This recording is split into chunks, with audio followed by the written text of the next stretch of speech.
Impact Family, impacting the world through healthy family.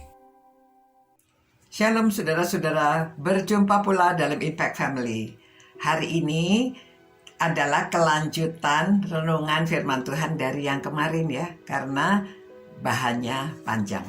Saudara, kita lanjutkan tentang jauhkanlah dirimu dari percabulan.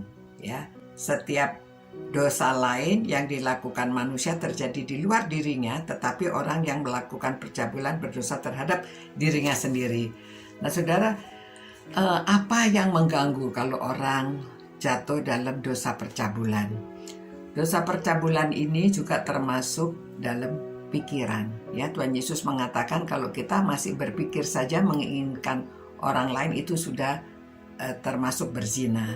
Nah, saudara, percabulan itu bisa terjadi dengan pornografi. Ya, ini zaman sekarang ya, dari tahun 80-an itu sudah terjadi, mungkin 70, mungkin sudah jauh dari itu. Tapi yang saya tahu, pada waktu satu kali kami melayani di desa, saudara. Pendetanya sedang sedih ya, karena anaknya bersama dengan teman-temannya, masih kelas 6 SD, saudara. Dia itu sudah, pada suatu sore, pendeta sedang mencari, anaknya belum pulang. Dia mencari di rumah temannya, mereka sedang tertawa-tertawa. Lalu pendeta masuk karena mau panggil anaknya. Dia terkejut sekali karena melihat blue film, saudara. Wah, pendetanya panik melihat, waduh, anaknya lihat film apa itu ya? Nah, saudara, lihat, saudara, ini anak kelas 6 SD ya.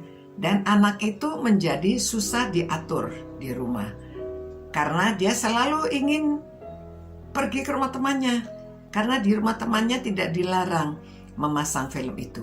Nah, demikian apalagi zaman sekarang ya, semua sekolah online, anak sudah biasa memegang HP ya. Itu sebabnya, saudara, orang tua mesti kontrol supaya penggunaan HP anak-anaknya itu aplikasinya bisa diblok ya, supaya mereka tidak melihat menggunakan yang lain-lain kecuali untuk belajar.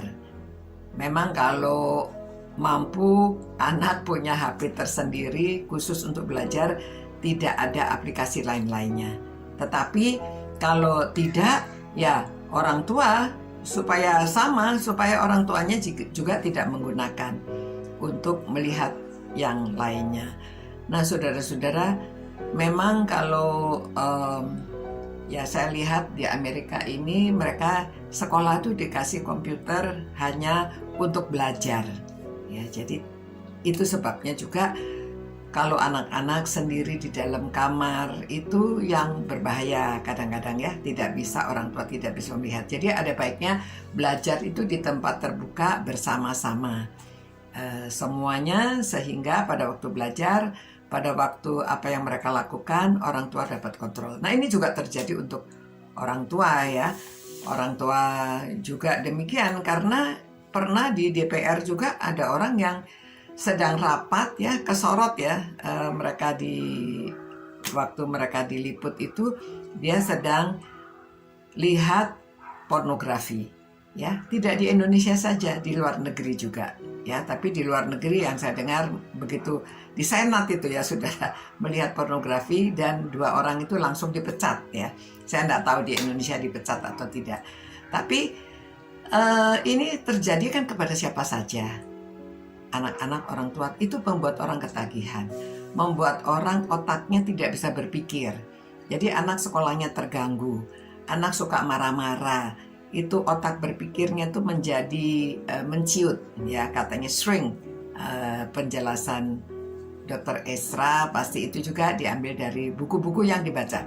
Nah, saudara-saudara, jadi marilah kita bersama-sama mencegah, baik untuk anak-anak maupun orang dewasa, apalagi semua sama, supaya memberi teladan, supaya anak mengerti, supaya tidak terganggu rumah tangganya.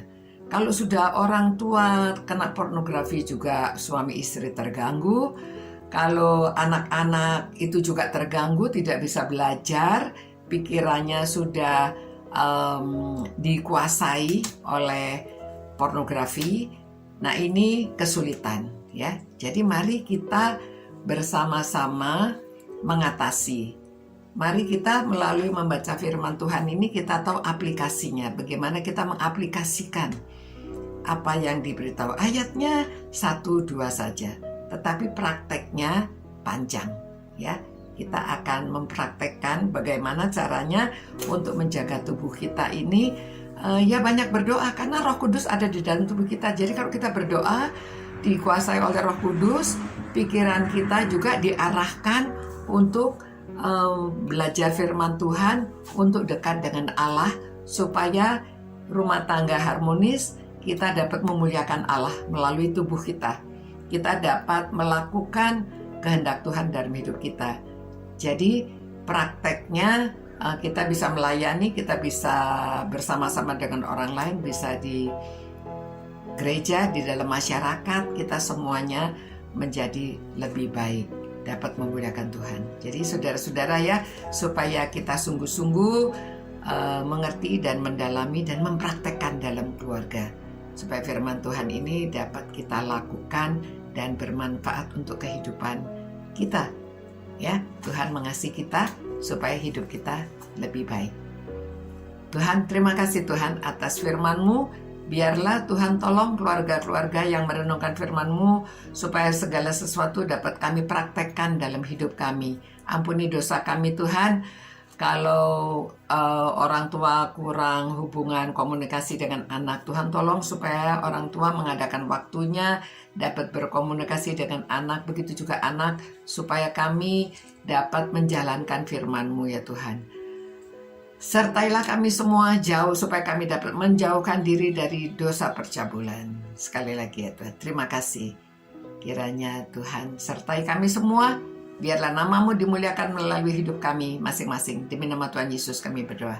Amin. Selamat malam saudara-saudara. Biarlah kita dapat memuliakan Tuhan melalui tubuh kita, melalui hidup kita. Selamat malam. God bless you. Ciao. Impact Family, impacting the world through healthy family.